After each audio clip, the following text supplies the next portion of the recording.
ఓం మహాగణపతే నమః. మే మాసంలో ఉన్నటువంటి రాశి ఫలితాలు మనం ఒకసారి చూసినట్టయితే ముఖ్యంగా ఈ మాసంలో ఉన్నటువంటి గ్రహ సంచారాన్ని కనుక ఒకసారి గమనించినట్టయితే ఈ మాసంలో కుజుడు వీరికి అందరికీ అన్ని రాష్ట్రాల వారికి దాదాపుగా కుజ సంచారం కనుక మనం గమనించినట్టయితే వీరికి మనకి మీన రాశి మేషరాశిలో సంచారం అనేది ఉంటుంది. అదేవిధంగా బుధ రవులు మనకు చూసినట్టయితే ముఖ్యంగా మేషరాశిలోను అదేవిధంగా వృషభ రాశిలో సంచారం అనేది ఉంటుంది. ఇక శుక్రుని యొక్క సంచారం కనుక చూసినట్టయితే శుక్రుడు వృషభ రాశిలో సంచారము, అదేవిధంగా మిథున రాశిలో శుక్రుని యొక్క సంచారం అనేది ఉంటుంది. ఇక శని మనకు మీన రాశిలోనే సంచారము, గురువు మిథున రాశిలోను, రాహు కుంభరాశిలోను, కేతువు సింహరాశిలోను సంచారం అనేది ఉంటుంది. ఇవి స్థూలంగా ఈ మాసంలో ఉన్నటువంటి గ్రహస్థితి. ఈ గ్రహస్థితిని ఆధారంగా చేసుకొని మనకు ఎటువంటి ఫలితాలు కలుగుతున్నాయో చూద్దాము. కన్యారాశి వారికి ఈ మే మాసంలో ఉన్నటువంటి ఫలితాలు కనుక మనం చూసినట్టయితే కన్యారాశి వారికి దాదాపుగా శుక్రుడు మొదటి భాగంలో చాలా చక్కగా అనుకూలంగా ఉన్నాడు. దాదాపు మే 1 నుంచి మే 14 వరకు అనుకూలమైనటువంటి ఫలితాలు శుక్రుడు కలగజేస్తున్నాడు. ఇక రాహువు వీరికి ఈ మాసం మొత్తము అనుకూలంగానే ఉంటాడు. సంచారం అనేది చక్కగా ఉంటుంది. అయితే ఈ రాశి వారికి కన్యా రాశి వారికి ముఖ్యంగా ఈ 2 గ్రహాలు మాత్రమే ఈ మాసంలో అనుకూలంగా ఉన్నాయి. దాదాపు మిగతా గ్రహాల యొక్క సంచారము అంతగా ఈ కన్యా రాశి వారికి అనుకూలంగా లేదు అని మనం చెప్పవచ్చు. అయితే శుక్రగ్రహం వల్ల మొదటి భాగంలో అంటే దాదాపు 14వ తేదీ వరకు శుక్రుడు 2వ అధిపతి, అదేవిధంగా భాగ్యాధిపతి అయినటువంటి శుక్రుడు వీరికి 9వ భావంలో సంచారం చేస్తున్నాడు. కాబట్టి కాస్త లక్కు అనేది మీరు 1 నుంచి 14 వరకు కలిసి వస్తుంది. ప్రయాణాలు చేస్తారు, ధార్మికమైనటువంటి కార్యక్రమాల్లో పాల్గొంటారు, గుళ్ళు గోపురాల యొక్క సందర్శనం ఉండే అవకాశం మనకు మొదటి భాగంలో కనిపిస్తుంది. అదృష్టము కలిసి వస్తుంది, గురువుల పెద్దల యొక్క సహాయ సహకారాలు మీరు మొదటి భాగంలో పొందగలుగుతారు. ఇక రాహు 6వ భావంలో ఉన్నాడు కాబట్టి శత్రువుల జయం అనేది ఉంటుంది, సమస్యల నుంచి పరిష్కారం అనేది మీరు పొందగలుగుతారు. రాహు వల్ల కూడా చక్కటి ఫలితాలే మీకు కనిపిస్తున్నాయి. అయితే ఈ సూర్య బుధ కుజులు అంతగా అనుకూలంగా లేరు కాబట్టి కాస్త మానసికంగా ఒత్తిడి కూడా ఉంటుంది. దాంపత్య జీవితంలో కూడా కాస్త ఇబ్బంది ఉండే అవకాశాలు కనిపిస్తున్నాయి. 2వ భాగంలో ముఖ్యంగా ఆ ఇబ్బందులు చిన్న చిన్న సమస్యలు ఉండే అవకాశాలు కనిపిస్తున్నాయి. కాబట్టి ఆ విషయంలో కాస్త జాగ్రత్త పడినట్టయితే చక్కగా ఉంటుంది.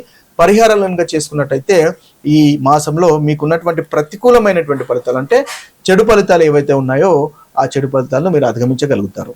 మే మాసంలో ద్వాదశ రాశుల వారికి మనము పరిహారాలు కనుక ఒకసారి చూసినట్టయితే ప్రతి ఒక్క రాశికి కొన్ని గ్రహాలు అనుకూలంగా ఉన్నాయి, కొన్ని గ్రహాలు ప్రతికూలంగా ఉన్నాయి. కాబట్టి ఈ అనుకూలత ప్రతికూలతను బట్టి మనం పరిహారాలు కనుక చూసుకున్నట్టయితే మేషరాశి వారికి శుక్రరాహు అనుకూలంగా ఉన్నారు, సూర్య బుధ మంగళుడు అంతగా అనుకూలంగా లేరు. కాబట్టి వీరు ప్రతిరోజు ఉదయము సూర్య నమస్కారాలు చేయడం వల్ల చక్కటి ఫలితాలు మీరు పొందగలుగుతారు. అదేవిధంగా బుధవారం రోజు విష్ణు సహస్రనామం పఠించండి, తద్వారా చక్కటి అనుకూలమైనటువంటి ఫలితాలు మేషరాశి వారికి ఈ మాసంలో ఉంటాయి.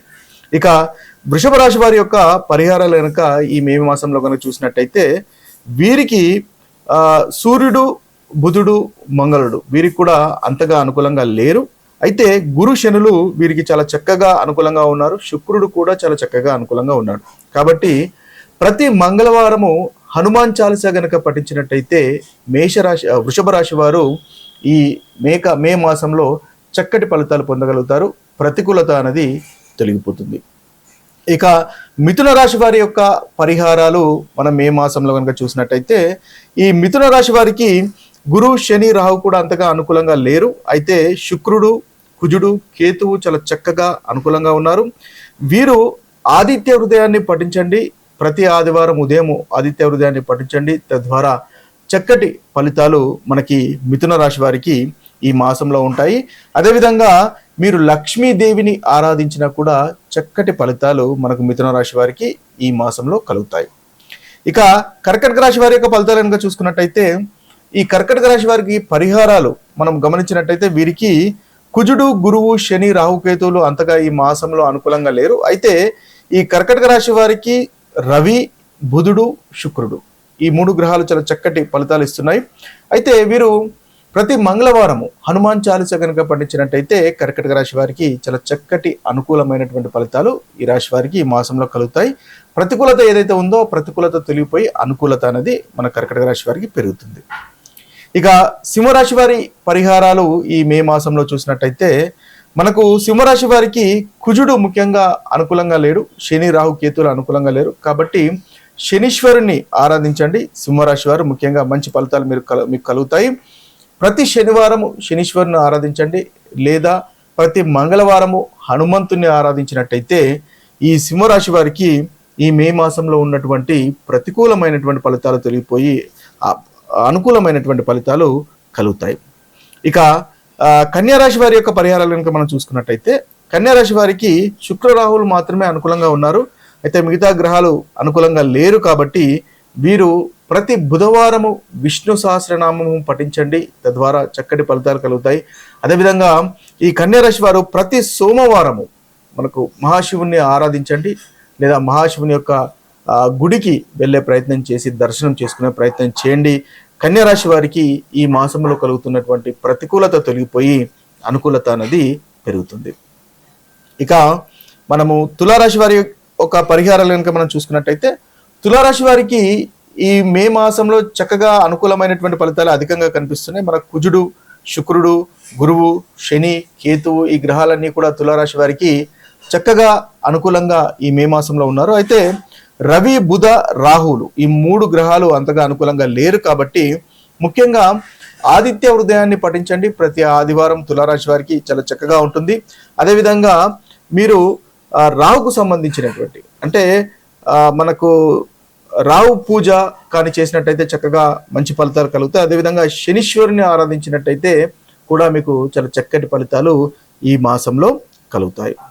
ఇక వృశ్చిక రాశి వారి యొక్క పరిహారాలు కనుక మనం చూసుకున్నట్టయితే వృశ్చిక రాశి వారికి కూడా చక్కగా రవి, అదేవిధంగా కుజుడు, శుక్రుడు ఈ 3 గ్రహాలు అనుకూలంగా ఉన్నాయి వీరి యొక్క సంచారంలో. అయితే బుధ, గురు, శని, రాహు కేతువులు మాత్రం అంతగా అనుకూలమైనటువంటి సంచారంగా ఈ మాసంలో మనకి వృశ్చిక రాశి వారికి లేదు.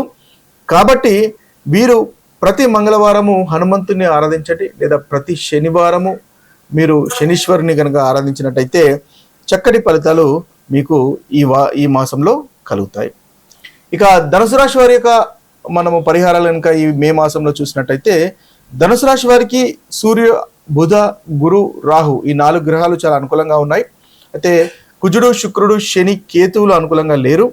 కాబట్టి వీరు కూడా ప్రతి మంగళవారం హనుమంతుని ఆరాధించినట్టయితే, హనుమాన్ చాలీసా పఠించినట్టయితే ఈ మాసంలో ఈ ధనుసు రాశి వారికి కలుగుతున్నటువంటి ప్రతికూలమైనటువంటి ఫలితాలు తెలియపోయి అనుకూలత అనేది పెరుగుతుంది. అదేవిధంగా శుక్రునికి సంబంధించినటువంటి పూజ అంటే మహాలక్ష్మిని ఆరాధించడం, శుక్రవారం ఆరాధించడం వల్ల కూడా చక్కటి ఫలితాలు ఈ ధనుసు రాశి వారికి కలుగుతాయని మనం చెప్పవచ్చు. ఇక మకర రాశి వారి యొక్క పరిహారాలు కనుక చూసుకున్నట్టయితే మకర రాశి వారికి ముఖ్యంగా విష్ణు సహస్రనామం పఠించండి. బుధవారం రోజు ప్రతిరోజు పఠించే ప్రయత్నం చేయండి, తద్వారా చక్కటి ఫలితాలు మకర రాశి వారికి కలుగుతాయి. లేదా కనీసం బుధవారం అన్న విష్ణు సహస్రనామం వినడము లేదా పఠించడం కనుక చేసినట్టయితే వీరికి చక్కటి ఫలితాలు కలుగుతాయి. ఎందువల్లంటే సూర్య, బుధ, గురు, రాహు కేతువులు వీరికి అనుకూలంగా లేరు. మకర రాశి వారికి కుజ, శుక్ర, శనులు చాలా చక్కటి అనుకూలమైనటువంటి ఫలితాలు ఈ మాసంలో కలుగజేస్తున్నారు. ఇక కుంభరాశి వారి యొక్క పరిహారాలు కనుక మనం ఈ మాసంలో చూసినట్టయితే కుంభరాశి వారికి సూర్య, కుజ, శుక్ర, గురులు చాలా చక్కటి అనుకూలమైనటువంటి ఫలితాలే కలుగజేస్తున్నారు. బుధ, శని, రాహు కేతువులు అంతగా అనుకూలంగా లేరు. కాబట్టి వీరు శనీశ్వరుని ఆరాధించండి. శనివారం రోజు హనుమంతుని పూజించండి, లేదా శనీశ్వరుని ఆరాధించినట్టయితే వీరికి చాలా చక్కటి ఫలితాలు ఈ యొక్క మాసంలో కలుగుతాయి. ప్రతికూలతమైనటువంటి ఫలితాలు తొలగిపోయి అనుకూలత అనేది పెరుగుతుంది.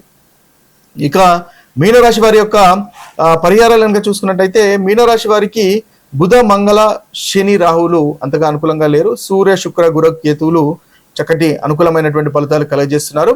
కాబట్టి వీరు విష్ణు సహస్రనామం పఠించండి ప్రతిరోజు, చాలా చక్కగా అనుకూలంగా ఉంటుంది. అదేవిధంగా హనుమాన్ చాలీసా పఠించినా కూడా ఈ మాసంలో మీకు కలుగుతున్నటువంటి ప్రతికూలమైనటువంటి ఫలితాలు తొలగిపోయి అనుకూలమైనటువంటి ఫలితాలు కలుగుతాయి.